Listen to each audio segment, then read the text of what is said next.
Hi friends, I am Abhishek. Welcome to my YouTube channel the ocean of Shiksha. तो अभी जो हमारा वीडियो डिस्कशन चल रहा है एम लक्ष्मीकांत का, वो है 6th चैप्टर।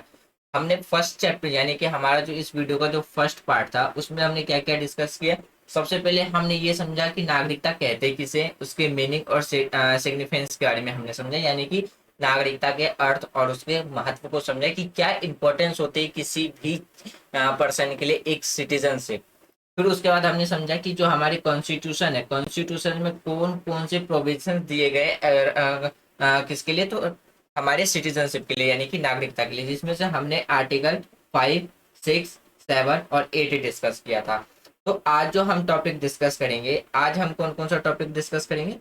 तो आज के टॉपिक में हम ये समझेंगे किस तरीके से हमारी कंट्री में जो सिटीजनशिप है वो पाई जाती है, यानी कि किस तरीके से हमारा संविधान एक आदमी को नागरिकता का अधिकार देता है, यानी कि एक सिटीजनशिप का सर्टिफिकेट देता है। तो जो है 6 तरीकों से हमारा जो कॉन्स्टिट्यूशन है वो क्या करता है, हर एक आदमी को क्या करता है, नागरिकता का एक सर्टिफिकेट प्रमाण पत्र देता है। सबसे पहला होता है बाय बर्थ यानी कि जन्म के आधार पर, दूसरा वंश के आधार पर, तीसरा पंजीकरण के आधार पर जिसको हम रजिस्ट्रेशन के प्रोसेस के थ्रू कहते हैं, चौथा जो नेचुरली जो खुद से मिल जाती है, पांचवा कि जब हम किसी टेरिटरी को एक्वायर कर लेते हैं तो कि उस पर्सन को क्या है, हमारी कंट्री की नागरिकता मिल जाती है। और छठा हम देखेंगे जो स्पेशल प्रोविंस है citizenship of the person covered by the Assam code, उसके अकॉर्डिंग किस तरीके से हमारी कंट्री में सिटीजनशिप दिया जाता है उसको आज हम डिस्कस करेंगे।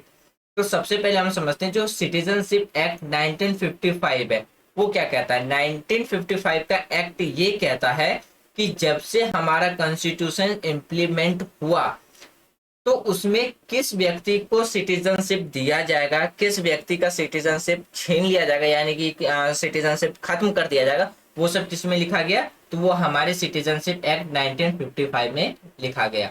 जिसे टोटल कितने बार, तो 8 बार अमेंडमेंट किया गया था। कब कब किया गया था, सबसे पहला किया गया था ये 1957 में, फिर किया गया था 1960 में, उसके बाद किया गया था 1985 में, एक, दो, फिर किया गया था 1985 में, फिर 1986 में, उसके बाद किया गया था 1992 में, फिर किया गया था 2003 में, फिर किया गया था 2005 में, उसके बाद किया गया था 2015 में। मतलब हमारा जो कॉन्स्टिट्यूशन अमेंडमेंट या सॉरी जो हमारा सिटीजन अमेंडमेंट है, सॉरी जो सिटीजन एक्ट है हमारा 1955, वो टोटल 8 बार अमेंडमेंट ऑलरेडी हमारा हो चुका है। वो कितने बार अमेंडमेंट हो चुका है, तो हमारा टोटल वो 8 बार अमेंडमेंट किया जा चुका है। तो जैसे कि अगर हम बात करें कि 1955 के कॉन्स्टिट्यूशन अमेंडमेंट एक्ट में क्या कहा गया था कि एक पर्सन को किस तरीके से सिटीजनशिप दी जाएगी और किस तरीके से वो अपनी सिटीजनशिप को लॉस कर देगा, तो ये हमने 1955 के एक्ट में कहा था। लेकिन 2003 में, यानी कि जो हमारा ओरिजिनली जो 1955 का जो एक्ट है उसमें उसको क्या किया, तो 2003 के कॉन्स्टिट्यूशन अमेंडमेंट एक्ट करके उसको क्या कर दिया, रिपील्ड कर दिया, यानी कि उसको निरस्त यानी कि हटा दिया। तो ये था हमारा 1955 का एक्ट। अब बात करते हैं कि किस तरीके से हमारे कंट्री में जो सिटीजनशिप है यानी कि एक नागरिकता का सर्टिफिकेट है वो मिलेगा। तो सबसे पहले बर्थ के आधार पे यानी कि जन्म के आधार पे हमारे कॉन्स्टिट्यूशन में कहा गया कि यदि किसी व्यक्ति का जन्म हमारे कॉन्स्टिट्यूशन को लागू होने से पहले या जब हमारा कॉन्स्टिट्यूशन लागू हो रहा था तब या उससे पहले यदि किसी व्यक्ति का जन्म भारत के अंदर होता है लेकिन 1 जुलाई 1987 से पहले, तो वो क्या होगा, वो जन्म के आधार पर भारत का नागरिक होगा, यानी कि जो बाय बर्थ के अकॉर्डिंग क्या होगा, उस व्यक्ति के पास इंडिया के सिटीजनशिप का सर्टिफिकेट होगा, यानी कि उसको जन्म से ही भारत का नागरिक मान लिया जाएगा। दूसरा क्या कहा गया, 1 जुलाई 1987 के बाद यदि किसी का जन्म होता है उस समय उसके पेरेंट्स यानी कि अगर हम बात करें माता या पिता दोनों में से अगर किसी के पास भी अगर एक इंडिया का सिटीजनशिप है तो वो भी बाय बर्थ क्या होगा, इंडिया का सिटीजनशिप कहलाएगा। फिर क्या कहा गया कि यानी कि तीसरे पॉइंट्स में ये कहा गया कि अगर किसी का जन्म 3 दिसंबर 1904 में के बाद होता है, वो भी भारत के अंदर, तो उस टाइम जो इंडिया के जो पेरेंट्स यानी कि जिसका जन्म होता है उसके जो पेरेंट्स हैं दोनों, यानी कि फादर और मदर दोनों के पास किसकी सिटीजनशिप होनी चाहिए, इंडिया की सिटीजनशिप होनी चाहिए, तभी वो भारत का नागरिक माना जाएगा। तो यहाँ पे एक नोट्स है उसको समझ लीजिए कि इसमें कहा गया कि भारत के अंदर जो भी डिप्लोमेट्स हैं, जो भी डिप्लोमेट जिसे हम राजदूत सब कहते हैं, यदि वो कोई काम कर रहे हैं हमारे देश के अंदर और उनसे अगर कोई बेबी यानी कोई बच्चा जन्म लेता है तो वो भारत का नागरिक नहीं माना जाएगा। ये नोट्स को आप याद रख लीजिएगा। तो ये स्टेटमेंट में पूछा जा सकता है आपसे, वो सिटीजनशिप में आपको एक स्टेटमेंट दे देगा, कह देगा कि जो डेवलपमेंट्स अगर उनसे कोई बच्चा अगर भारत में जन्म लेता है तो उस बच्चे को इंडिया के सिटीजनशिप दी जाएगी या नहीं दी जाएगी। तो ये स्टेटमेंट बना के आपसे एक सवाल पूछा जा सकता है, तो उस बच्चे को इंडिया की सिटीजनशिप नहीं दी जाएगी।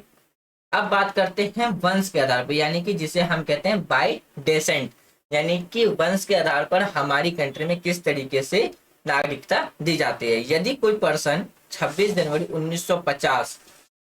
को या उसके बाद लेकिन 10 दिसंबर 1992 से पहले वो क्या है, भारत के बाहर जन्म लेने वाला व्यक्ति वंश के आधार पर क्या होगा, नागरिकता लेगा, यदि उनके माता पिता का जन्म या उनके माता पिता के पास किसका, इंडिया का सिटीजनशिप हो। मतलब ये समझाने का कह रहा है कि यदि मान लीजिए ये एक एक्स पर्सन है, इसका जन्म 26 जनवरी 1950 या 10 दिसंबर 1992 के बीच में किसी बाहर की कंट्री में होता है, लेकिन उनके पेरेंट्स के पास सिटीजनशिप कहाँ का है, तो इंडिया का है, तो उस बच्चे को क्या है, ऑटोमेटिकली डेसेंट के बेस पे यानी कि वंश के आधार पे क्या होगा, भारत की सिटीजनशिप मिल जाएगी। पहला पॉइंट ये कहता है। दूसरा पॉइंट क्या कहता है, यदि किसी बच्चे का जन्म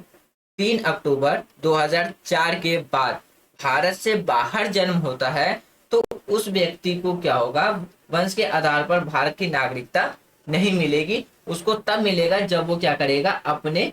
यानी कि इंडियन सिटीजनशिप के लिए वो क्या करेगा, अपने आप को रजिस्टर्ड करेगा इंडिया के लिए, कि उसे क्या चाहिए, तो इंडिया की सिटीजनशिप चाहिए, तभी उसको क्या मिलेगा, तो भारत की नागरिकता मिलेगी।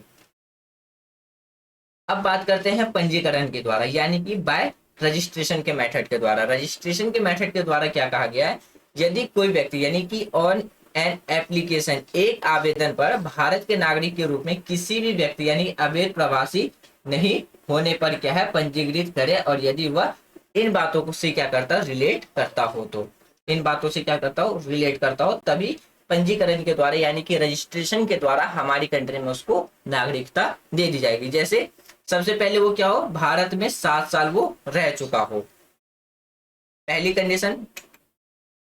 कंडीशन में क्या हो, वो भारत में 7 साल रह चुका हो, क्या हो, तो वो भारत के अंदर अगर वो 7 साल रह चुका हो तब वो क्या कर सकता है, अपने रजिस्ट्रेशन के लिए अप्लाई कर सकता है कि वो भारत का भी एक नागरिक सिटीजनशिप बनना चाहता है। दूसरे पॉइंट में क्या कहा गया, वह व्यक्ति जो भारत के नागरिक से विवाहित है और सामान्य 7 वर्ष से भारत में निवास करता हो। कहने का मतलब है कि यदि कोई व्यक्ति चाहे वो मेल हो, अगर कोई मेल पर्सन इंडियन ह्यूमन से या कोई फीमेल यानी कि फॉरेन फीमेल इंडियन मैन से अगर वो मैरिज करती है यानी कि शादी करती है, तो उसके बाद वो 7 साल रहने के बाद हमारी कंट्री में वो क्या कर सकती है, अपने सिटीजनशिप के लिए रजिस्ट्रेशन कर सकती है, जिसके बाद उन्हें नागरिकता दे दी जाएगी। तीसरे पॉइंट में क्या कहा जाता है, 5 साल के लिए भारत में कार्ड होल्डर की तरह, जिसे हम कहते हैं कार्ड होल्डर की तरह वो भारत में रह चुका हो, और उसके बाद वो यानी कि वो रजिस्ट्रेशन के लिए क्या कर सकता है, अप्लाई कर सकता है। रजिस्ट्रेशन के आवेदन करने के बाद यानी कि उससे पहले ही यानी कि उसके पास जैसे ही वो भारत में एज अ कार्ड होल्डर की तरह वो भारत में रह चुका हो, और जब उसने रजिस्ट्रेशन किया हो तो उससे पहले वो 12 महीने कहाँ हो, तो भारत में समान रूप से निवास करता हो, तभी उसको क्या होगा, इंडिया की सिटीजनशिप मिलेगी। ये किसके अकॉर्डिंग है, तो बाय रजिस्ट्रेशन के अकॉर्डिंग है। अब बात करते हैं बाय नेचुरलाइजेशन, यानी कि प्राकृतिक रूप से हमारा देश किसी भी शरणार्थी को या किसी भी अवैध प्रवासी को किस तरीके से सिटीजनशिप देता है, वो किसमें, बाय नेचुरलाइजेशन के अकॉर्डिंग किस तरीके से देता है वो समझते हैं। यानी कि अगर हम बात करें किसी भी देश का विषय या नागरिक नहीं है जहां भारत के नागरिक को प्रजा या नागरिक बनना से रोका जाए। यानी कि अगर सबसे पहला कंडीशन क्या है, अगर कोई व्यक्ति भारत में रह रहा, उसके पास किसी भी कंट्री की सिटीजनशिप नहीं है, यानी कि वो किसी ऐसे कंट्री से बिलोंग करता हो, यदि उसको भारत अब प्राकृतिक रूप से क्या करे, अपना सिटीजनशिप दे दे, तो उसे रोकने वाला कोई भी देश नहीं होना चाहिए। वो एक ऐसे देश से बिलोंग करना चाहिए। अगर वो व्यक्ति एक ऐसे देश से बिलोंग करता है जिसे भारत अगर प्राकृतिक रूप से अपना सिटीजनशिप दे और उसको रोकता कोई नहीं है, तो वो प्राकृतिक रूप से क्या होगा, भारत का नागरिक कहलाएगा।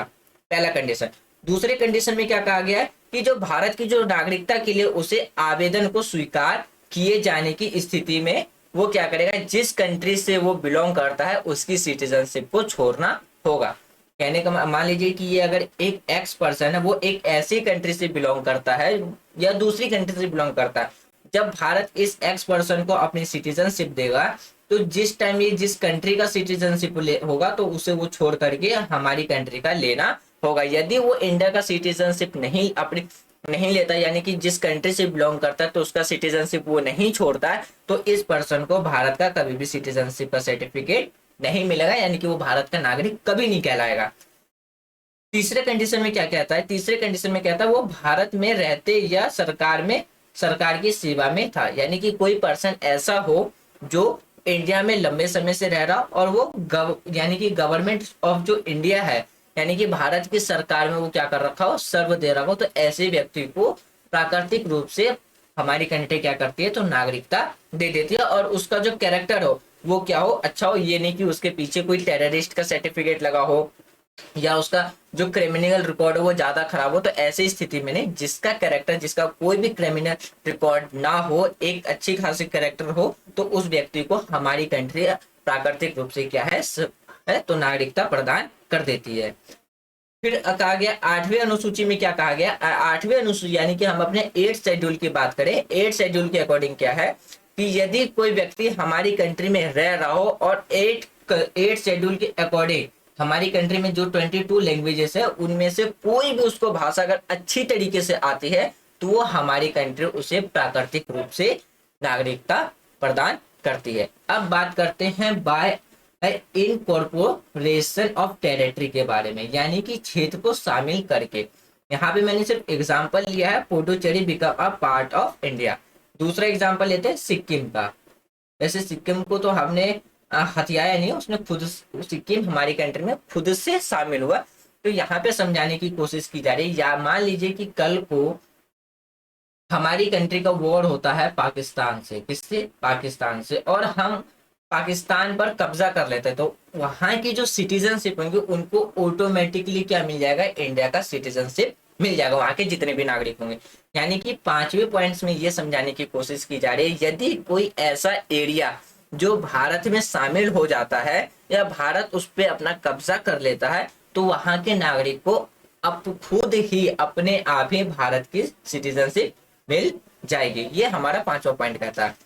छठा पॉइंट कहता है कि आसाम समझौते के अंतर्गत आने वाले व्यक्ति की नागरिकता के संबंधित में विशेष प्रावधान दिया गया है। पहला क्या कहा गया, पहला ये कहा गया है यदि कोई व्यक्ति 1 जनवरी 1966 से पहले बांग्लादेश से अगर आसाम में आया हो, जो आसाम में ही रह रहा हो, और जिस तारीख को वो आसाम में आया है उस तारीख से अगर वो क्या करे, तो उस तारीख से उसे क्या माना जाएगा, तो आसाम का नागरिक, यानी कि हमारी ही कंट्री का नागरिक माना जाएगा। पहला पॉइंट कहता है। दूसरा पॉइंट क्या कहता है, यदि जो व्यक्ति 1 जनवरी 1966 को या उसके बाद, लेकिन 25 मार्च 1971 से पहले,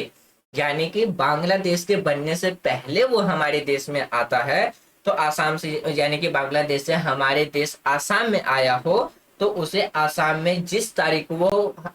हमारे देश के आसाम राज्य में आए, उस तारीख को वो क्या करेगा, उस तारीख से आसाम के जो सामान्य निवासी के रूप में रह रहा और उसे अपनी नागरिकता छोड़ करके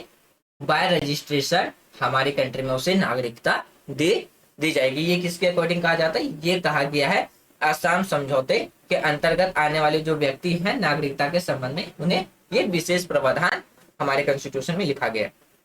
यानी कि हमारे कॉन्स्टिट्यूशन में कहा गया। तो फ्रेंड्स, ये था हमारा आज का डिस्कशन, जिसमें हमने किस तरीके से हमारी कंट्री में जो सिटीजनशिप है वो दी जाती है, उसको हमने डिस्कस किया। किस तरीके से, एक बाय बर्थ यानी कि जन्म के आधार पे, वंश के आधार पे, फिर रजिस्ट्रेशन के बेस पे यानी पंजीकरण के बेस पे, फिर प्राकृतिक रूप से, और फिर हमने देखा था कि अगर कोई क्षेत्र यानी कि कोई अलग कंट्री का पार्ट हमें शामिल हो जाता है या हम किसी क्षेत्र पर को कब्जा कर लेते हैं तो वहां के नागरिक को खुद ही नागरिकता हमारी देश की मिल जाएगी। उसके बाद हमने Assam provision of citizenship of person covered by the Assam के अकॉर्डिंग हमने देखा कि किस तरीके से सिटीजनशिप दी जाती है।